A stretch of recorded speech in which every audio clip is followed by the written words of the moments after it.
श्री राम की शपथ। जय श्री कृष्णा। राधे राधे। प्रिय श्रोताओं, हमें ये जानना चाहिए कि श्री राम की शपथ के क्या मायने होते हैं।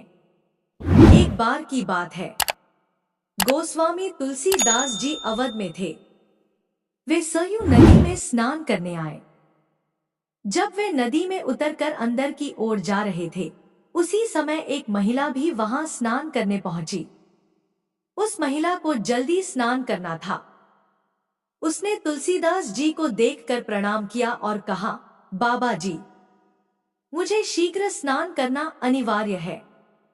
आप उस ओर मुख कर नदी में खड़े हो जाइए। आपको आपके राम जी की शपथ है, जब तक मैं ना कहूं, आप न पीछे मुड़कर देखेंगे, न नदी से बाहर निकलेंगे। गोस्वामी जी ने भी उस महिला को आश्वासन दिया और नदी में महिला की ओर पीठ घुमाकर खड़े हो गए। कड़ाके की ठंड पड़ रही थी। महिला जल्दी जल्दी स्नान कर भागी। जल्दबाजी में वह महिला गोस्वामी जी को पीछे मुड़ने व बाहर निकलने को कहना भूल गई। इस कारण गोस्वामी जी घंटों नदी में ही रह गए। जब इतनी देर हो गई और गोस्वामी जी मंदिर नहीं पहुंचे, तब लोग हर जगह उन्हें ढूंढने लगे। ढूंढते ढूंढते पता चला कि गोस्वामी जी स्नान करने गए थे। तब से अभी तक वापस नहीं आए हैं।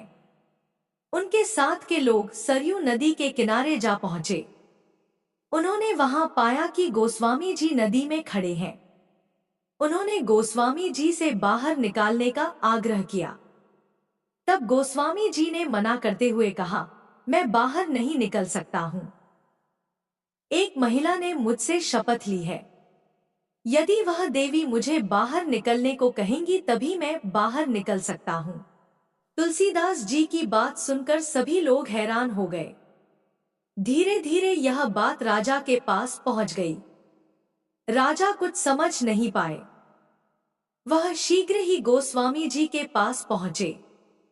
राजा ने गोस्वामी जी से बाहर निकलने की विनती करते हुए कहा, किसी व्यक्ति की शपथ के कारण इस कड़ाके की ठंड में नदी में खड़े रहना स्वास्थ्य के लिए सही नहीं है। सबसे महत्वपूर्ण आपका स्वास्थ्य है।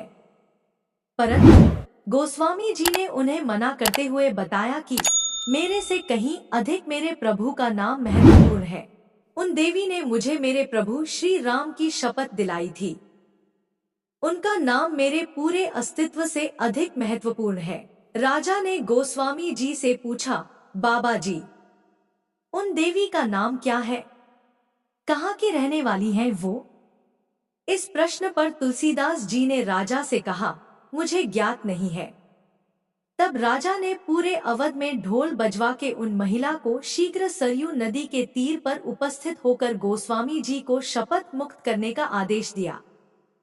उन महिला को जैसे ही अपनी गलती का आभास हुआ, वे दौड़ती हुई नदी के तीर पर जा पहुंची।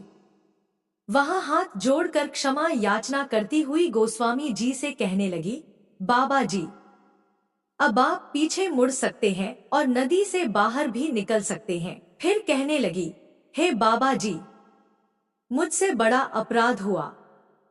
मैं दंड की भागी हूं। यदि आपकी दया हो तो क्षमा करें। गोस्वामी तुलसीदास ने मुस्कुराते हुए कहा, नहीं देवी, आपसे कोई अपराध नहीं हुआ है। मेरे प्रभु चाहते थे कि मैं यहाँ एकांत में श्री सरयू जी के जल में उनकी भक्ति करूं। मुझे ऐसा करने का शुभ अवसर प्राप्त हुआ। इसके लिए आपको धन्यवाद। प्रिय श्रोताओं, ऐसे होते हैं सिद्ध पुरुष, अंतः शांत। यह भारत भूमि है, देव भूमि है, जिसे भगवान भी अवतरित होने के योग्य समझते हैं। भारत भूमि संतों की भूमि है। अनंत काल से कितने ही बड़े ऋषि, मुनि, महात्मा, संत जन, साधु यहाँ जन्म लेते आए हैं। अपने ज्ञान की धारा से अपने समय में और उसके बाद भी लोगों को निर्मल करते हैं। अगर यह कहानी आपको अच्छी लगी हो तो नीचे कमेंट बॉक्स में जरूर बताइएगा और चैनल पर नए हैं तो सब्सक्राइब जरूर कर लीजिएगा। धन्यवाद।